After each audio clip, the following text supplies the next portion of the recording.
कहानी की शुरुआत होती है एक गांव की पुरानी हवेली से। टूटी खिड़कियां, झुकी छतें और दीवारों पर काले धब्बे जैसे किसी के चीखने की छाप छोड़ गए हों। गांव वाले उस हवेली का नाम तक लेने से कतराते थे। कहते थे वहां मंजुलिका की आत्मा रहती है, जो भी गया लौट कर नहीं आया। रात में अक्सर हवेली से एक लड़की की चीखें सुनाई देती, मुझे न्याय चाहिए। एक दिन गांव में एक नया लड़का आया, रेस्टार। वो न डरता था न किसी की बातें मानता। हवेली की बात सुनी तो सब गांव वालों को बुलाया और बोला, मैं उस हवेली में जाऊंगा, जो सच्चाई है उसे सामने लाकर रहूंगा। गांव वाले पीछे हट गए, बोले पगला गया है क्या? जो गया वो मारा गया। मंजुलिका की आत्मा तुझे भी नहीं छोड़ेगी। रेस्टर ने आंखें बंद की, फिर कहा, अगर डर के जिंदा रहना है तो जीने से बेहतर है सच के लिए मर जाना। रात को अकेला टार्च और एक लाठी लेकर वो हवेली की ओर बढ़ा। हवेली की ओर कदम रखते ही एक ठंडी हवा चली, जैसे किसी ने छू लिया हो। तभी एक डरावनी आवाज आई, लौट जा वरना तू भी मारा जाएगा। रेस्टार ने साहस से कहा, तू जो भी है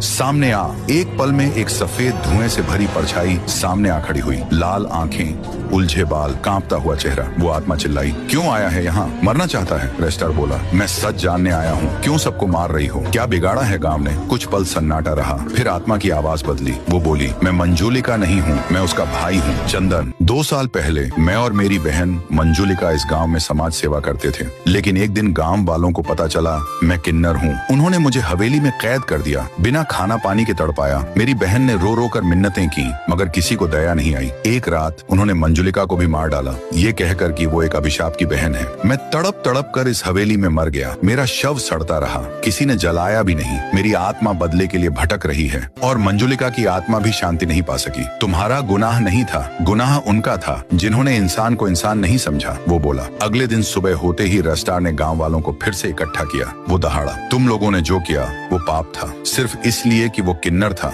इंसानियत कहाँ गई थी उस दिन? गांव वाले सिर झुकाए खड़े रहे। एक बुजुर्ग औरत बोली, हमें माफ कर दो, हमसे बहुत बड़ा पाप हो गया। सभी गांव वाले हवेली के सामने पहुंचे, दीप जलाए, मंत्र पढ़े और प्रार्थना की, हे मंजुलिका, हे चंदन, माफ कर दो हमें, हमें तुम्हारा अंतिम संस्कार करने दो और मोक्ष पालो।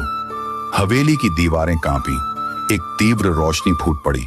मंजुलिका और चंदन की आत्माएं ऊपर उठने लगी, मुस्कुराती हुई, शांत चेहरों के साथ।